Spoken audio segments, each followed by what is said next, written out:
खबर देहरादून से है, जहां पर स्कूलों की छुट्टी के वक्त शहर में ट्रैफिक व्यवस्था पूरी तरह से चरमरा जाती है, जिसके चलते शहर भर में आम जन को लंबे जाम का सामना भी करना पड़ता है। और जिसे लेकर अब देहरादून जिला अधिकारी सविन बंसल जल्द ही कोई नया प्लान बना सकते हैं। देहरादून डीएम का ये कहना है कि इस मामले पर जल्द एसएसपी और अन्य मजिस्ट्रेट की बैठक आयोजित होगी। वहीं स्कूलों में पार्किंग व्यवस्था बनाने के लिए स्कूलों से बातचीत भी की जाएगी।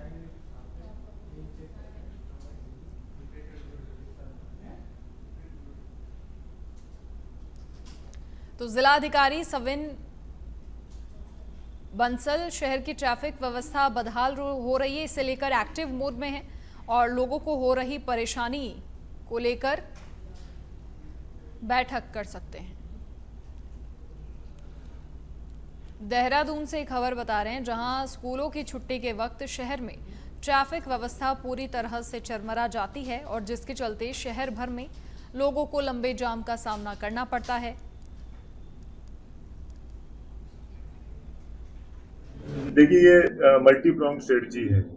सो स्टैगर्ड टाइमिंग एक व्यवस्था है, पार्किंग बढ़ाना एक व्यवस्था है, ट्रैफिक जो हमारी लाइटिंग सिस्टम है वो हर प्रत्येक चौराहे पे जो बिजी चौराहे हैं उनको रेगुलेट करना अनदर स्ट्रेटजी है। और चौथा है कि हम पब्लिक ट्रांसपोर्टेशन को जितना इंसेंटिवाइज करें, जितना ऑगमेंट करें, वो सबके हित में। लोग इंडिविजुअल कार्स, इंडिविजुअल व्हीकल से ना चलते हुए पब्लिक ट्रांसपोर्टेशन को जितना डिप्लॉय करेंगे, जितना यूज में लाएंगे, उतना ही हमारी ट्रैफिक। उत्तराखंड कांग्रेस की मुख्य प्रवक्ता गरिमा मेहरा दसौनी ने भाजपा की ओर से चलाए जा रहे सदस्यता अभियान पर तंज कसा है। उन्होंने कहा कि भाजपा ने दोगुने सदस्य बनाए जाने का वादा किया था, लेकिन स्थिति यह है कि भाजपा के 47 विधायकों में से एक भी विधायक अभी तक 10,000 सदस्य बनाने का लक्ष्य नहीं छू पाया। पार्टी के 13 ऐसे विधायक हैं जिन्होंने 100 से भी कम सदस्य बनाए हैं।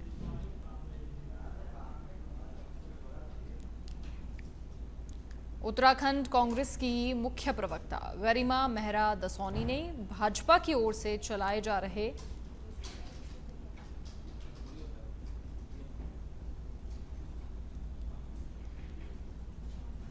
सदस्यता अभियान पर तंज कसा। उन्होंने कहा कि भाजपा ने दोगुने सदस्य बनाए जाने का वादा किया था, लेकिन अब हालात ये हैं कि भाजपा के 47 विधायकों में से एक भी विधायक अभी तक 10,000 सदस्य बनाने का लक्ष्य नहीं छू पाया।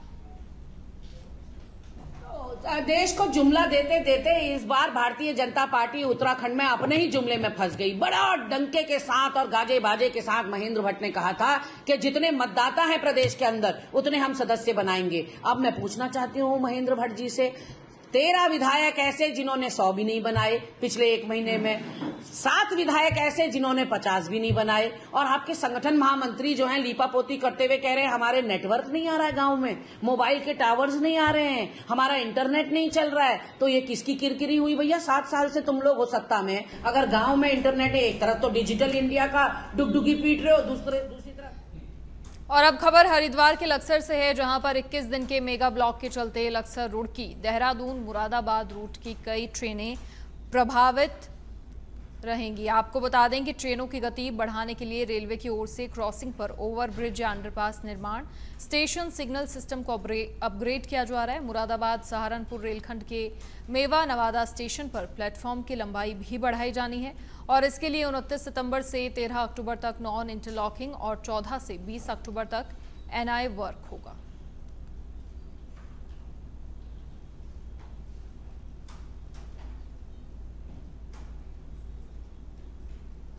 मसूरी में प्रांतीय चिकित्सा सेवा संघ ने 3 सूत्रीय मांग को लेकर उप जिला चिकित्सालय में काली पट्टी बांधकर विरोध प्रदर्शन किया और 3 अक्टूबर तक मांगे नहीं पूरी होने पर आंदोलन को और तेज करने की चेतावनी दी। इस मौके पर उप जिला चिकित्सालय के डॉक्टर्स ने काली पट्टी बांधकर कार्य किया। वहीं चिकित्सकों का कहना है कि उच्च अधिकारियों ने उनकी मांगों को लेकर कोई कार्रवाई नहीं की, जबकि उनकी मांगे जायज हैं और उच्च अधिकारियों को इस पर जल्द कार्रवाई करनी चाहिए।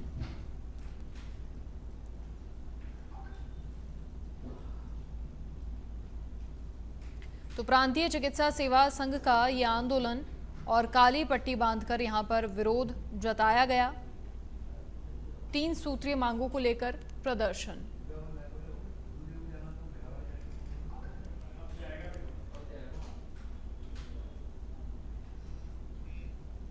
खबर देहरादून से है, जहां पर न्यायालय से श्रमिकों के राशन कार्ड बनाने के निर्देश जारी हुए हैं, लेकिन ई श्रम पोर्टल पर श्रमिकों के आधार कार्ड अपलोड न होने से 46,706 श्रमिकों के राशन कार्ड बनाना जिला पूर्ति कार्यालय के सामने चुनौती बन गया है।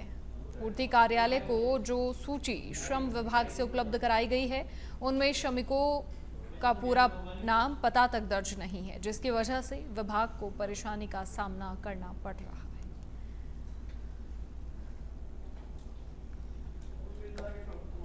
राशन कार्ड का प्रक्रिया है वो अपने उसको बहुत सरलीकरण किया है, और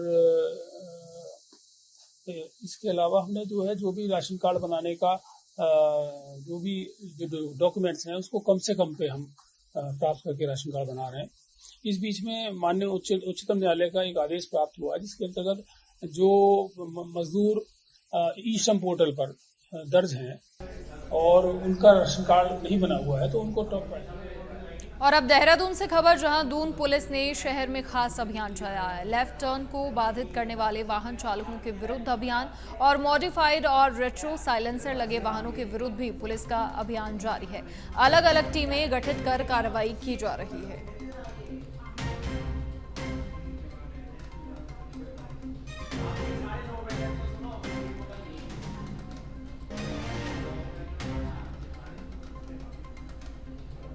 लेफ्ट टर्न को बाधित करने वालों के खिलाफ कार्रवाई।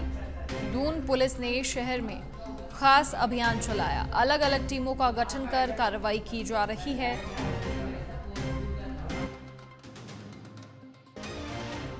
खास अभियान चलाया। देहरादून से खबर, दून पुलिस ने शहर में अभियान चलाया, जिसके तहत लेफ्ट टर्न को बाधित करने वाले वाहन चालकों पर कार्रवाई हुई। मॉडिफाइड और रेट्रो साइलेंसर लगे वाहनों के विरुद्ध भी पुलिस का अभियान जारी है।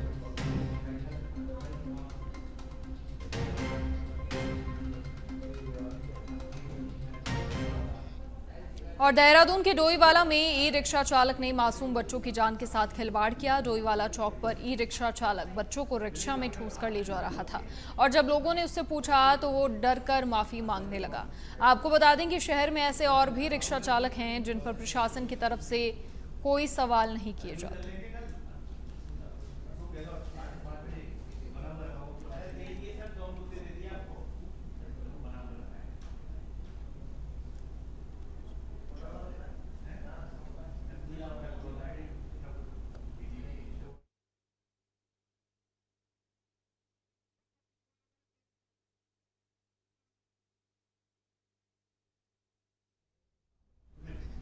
उधम सिंह नगर में एसएसपी ने थाना ट्रांजिट कैंप में नियुक्त सभी उप निरीक्षकों की मीटिंग ली, जिसमें उन्होंने सभी कर्मचारियों के साथ मीटिंग लेकर उन्हें लंबित विवेचनाओं पर त्वरित कार्रवाई के निर्देश दिए, और साथ ही महिलाओं और बच्चों से संबंधित मामले में अतिशीघ्र कार्रवाई करने के निर्देश दिए गए।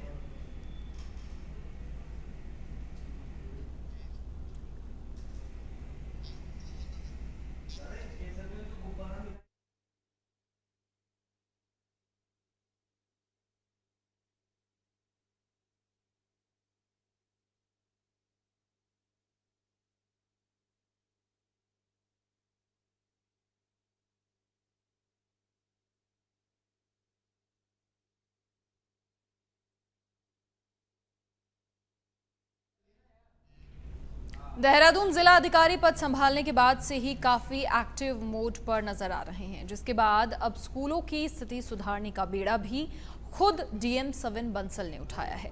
आपको बता दें कि अल्मोड़ा और नैनीताल जिले में डीएम रहते सविन बंसल ने सभी स्कूलों का रूपांतरण करने के लिए कई महत्वपूर्ण कदम उठाए थे, और ऐसे में अब देहरादून में भी शिक्षा में सुधार के लिए विभिन्न तरह की पहल शुरू की गई है, जिसके चलते बच्चे स्कूलों में जमीन पर बैठे हुए ना दिखाई दें, स्कूलों में चौक वाला ब्लैक बोर्ड ना दिखे, और स्कूल में डिजिटल स्क्रीन अनिवार्य हो।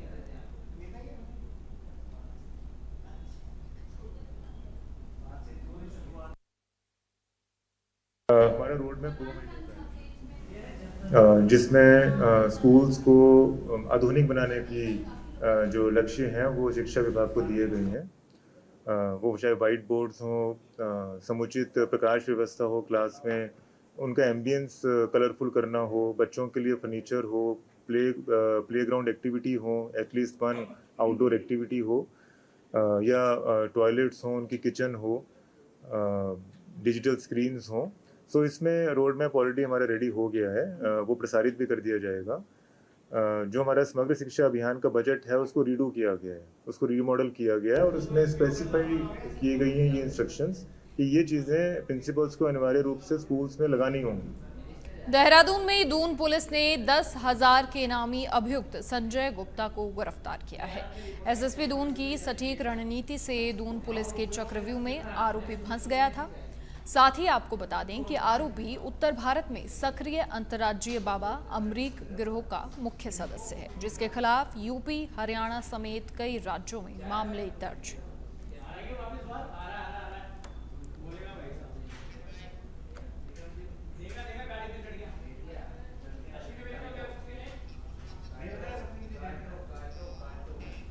और फिलहाल केंद्रीय रेल मंत्री अश्विनी वैष्णव क्या कुछ कह रहे हैं, आप भी सुनिए।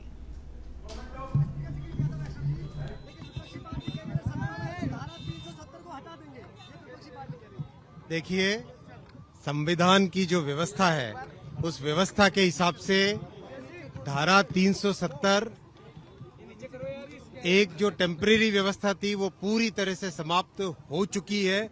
वापस आने की कोई संभावना, कोई विपक्षी दल अगर बोलता है तो वो केवल भ्रम फैला रहा है।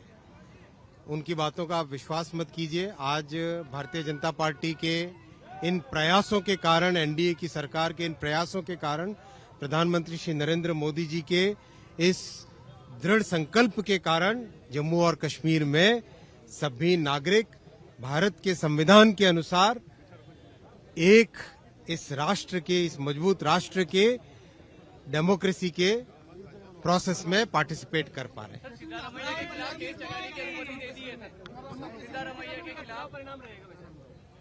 आएंगे चुनाव परिणाम अच्छे आएंगे। ये सब देखो प्रेस कॉन्फ्रेंस का मुद्दा नहीं है अभी। देखो, यूपीए की सरकार के समय राजस्थान जैसे महत्वपूर्ण प्रदेश को रेलवे के विकास के लिए मात्र 682 करोड़ रुपए मिलते थे साल के एवरेज। आज प्रधानमंत्री श्री नरेंद्र मोदी जी राजस्थान को 9,960 करोड़ रुपए का रेलवे के लिए एलोकेशन दे रहे हैं और उसका 9,960 करोड़ रुपए के एलोकेशन के कारण पूरे प्रदेश में, राजस्थान में रेलवे का अच्छा डेवलपमेंट चल रहा है, तेजी से काम चल रहा है। 85 स्टेशन, 85 स्टेशन पूरे के पूरे नए तरीके से बन रहे हैं और इसमें आज अभी मैं आपसे सबसे निवेदन भी करूंगा, गांधीनगर स्टेशन पे आप चलिए मेरे साथ और जयपुर स्टेशन जंक्शन भी देखिए, सांगानेर भी देखिए और प्रदेश भर में आपके नेटवर्क के थ्रू जहां जहां काम चल रहा है, उदयपुर हो, north, south, east, west, central, प्रत्येक एरिया में जाके देखिए काम कितनी तेजी से चल रहा है और कितना नए भावना के, नए तरीके से चल रहा है। आपने आरक्षण की बात की थी, चुनाव हुए थे, उसका आरक्षण बड़ा मुद्दा रहा था, लेकिन इस बार जो झूठ की हांडी होती है वो काठ की हांडी जैसी होती है, बार बार नहीं चढ़ती। ये कांग्रेस का झूठ लोगों ने समझ लिया है कि कांग्रेस के इस भ्रम फैलाने वाले सिस्टम को कांग्रेस ने समझ लिया है और कोई उसको नहीं मानता।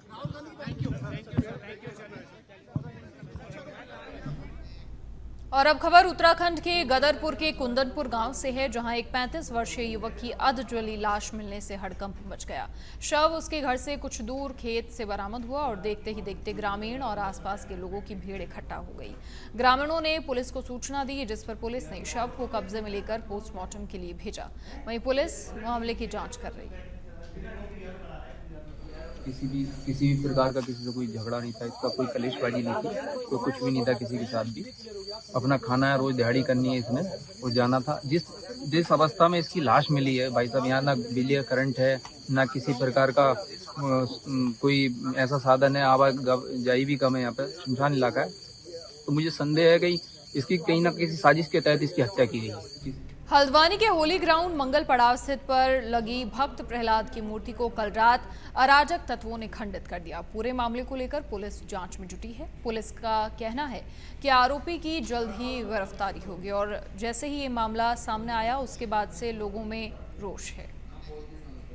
मंगल पड़ाव स्थित होली ग्राउंड में मौजूद हूँ। कल रात हल्द्वानी के होली ग्राउंड में एक अराजक तत्वों द्वारा यहाँ पे एक मूर्ति तोड़ने का एक वाकया सामने आया था, जिसको लेके तमाम लोगों द्वारा यहाँ पे प्रदर्शन किया गया। मैं आपको बता दूं, हल्द्वानी होली ग्राउंड में भक्त प्रहलाद की मूर्ति को कई टाइम से लगाया गया था, लेकिन कल किसी के द्वारा उसे खंडित कर दिया गया, जिसके बाद हिंदू संगठन के लोगों में काफ़ी आक्रोश देखने को मिला। आप देख सकते हैं पुलिस प्रशासन पूरी तरह मुस्तैद नज़र आ रहा है। होली ग्राउंड को चारों तरफ से बंद कर दिया गया है और इसके चारों तरफ जो ठेले लगते हैं उसको भी हटा दिया गया है और इसको जीरो जोन घोषित कर दिया गया है, क्योंकि कल रात की घटना के बाद कहीं ना कहीं बनबुलपुरा का कांड दोबारा से याद आता है। जो 8 फरवरी की रात थी वही कहीं ना कहीं दोबारा याद आती है। तो फिलहाल अब देखने वाली बात ये होगी कब तक इसकी जांच होगी और कब तक मुजरिम जो है वो सामने आएगा। मैं रक्षित अपने सहयोगी दीपक के साथ उत्तराखंड में चारधाम यात्रा लगातार जारी है। चारों धामों में अब तक 35 लाख से अधिक तीर्थयात्रियों ने दर्शन किए हैं। बद्रीनाथ और केदारनाथ दोनों धामों में अब तक 21 लाख से अधिक तीर्थयात्री दर्शन कर चुके हैं। बद्रीनाथ केदारनाथ मंदिर समिति के अध्यक्ष अजेंद्र अजय ने कहा कि इस बार मॉनसून सीजन में काफ़ी बारिश हुई है और इसकी वजह से कई जगहों पर सड़कें बाधित हुई, लैंडस्लाइड की घटनाएं अधिक हुई और इसके कारण यात्रा बीच बीच में बाधित हुई। मॉनसून के कारण उत्तराखंड में चारधाम यात्रा पर काफ़ी प्रभाव देखने को मिला और अब यात्रा सुचारू रूप से प्रारंभ हो गई है। अभी तक चारों धामों में 35 लाख से ज़्यादा श्रद्धालुओं ने दर्शन किए हैं। सरकार ने यात्रा को फिर से शुरू कर दिया है और चारों धामों में तीर्थयात्रियों को किसी भी प्रकार की असुविधा ना हो, इस पर खास ध्यान रखा जा रहा है। देखिए, कपाट खुलने के पश्चात से अब तक केदारनाथ धाम में लगभग 11 लाख से अधिक तीर्थयात्री श्रद्धालु अब तक पहुंच चुके हैं और क्योंकि आप जानते हैं कि बीच के समय में अभी मानसून का सीज़न था, तो मानसून सीज़न में यात्रियों की संख्या में कमी आ जाती है और जैसे अब मानसून का असर कम होता जा रहा है तो वैसे ही श्रद्धालुओं की संख्या में निरंतर वृद्धि हो रही है। इसी प्रकार से बद्रीनाथ धाम में भी 10 लाख से अधिक श्रद्धालु अब तक आ चुके हैं और हमें उम्मीद है कि अभी जो जैसे ही मानसून का असर अब कम हुआ है और श्रद्धालुओं की संख्या बढ़ रही है तो धीरे धीरे इस माह के अंत तक फिर और देहरादून में बने राजीव गांधी अंतर्राष्ट्रीय क्रिकेट स्टेडियम को बने करीब 8 साल हो गए हैं, लेकिन स्टेडियम आज भी अनदेखी के चलते खस्ता हालत में है, क्योंकि आज भी स्टेडियम सरकार के ही अधीन है। स्टेडियम में कई बार मैच खेले गए हैं, लेकिन आईपीएल का आयोजन यहां पर नहीं हुआ। खेल मंत्री रेखा आर्य का कहना कि उत्तराखंड 38वें राष्ट्रमंडल खेलों की मेजबानी कर रहा है और इसीलिए सरकार अभी Rajiv Gandhi international cricket stadium को अपने अधीन ही रखना चाहती है और इसके बाद कोशिश की जाएगी कि स्टेडियम को आईपीएल की भी मेजबानी मिले। फिलहाल तो खेल विभाग की ये इच्छा है कि नेशनल गेम होने तक में राजीव गांधी स्टेडियम जो है वो विभाग के अधीन रहे, क्योंकि हमें उसमें विभिन्न कार्य करने होते हैं, तो इसलिए अभी वो विभाग के अधीन हम लोग बनाए हुए हैं। इसके उपरांत में निश्चित रूप से हम सबकी ये कोशिश रहेगी कि सदैव इसमें आज कभी यूपीएल हो रहा है, आने वाले समय में इसमें आईपीएल हो, आने वाले समय में इसमें इंटरनेशनल मैचेस हो, इसके लिए हम लोग प्रयासरत है, लेकिन नेशनल गेम तक जो है वो विभाग के अधीन रखा गया है। फिलहाल तो खेल विभाग की ये इच्छा है कि नेशनल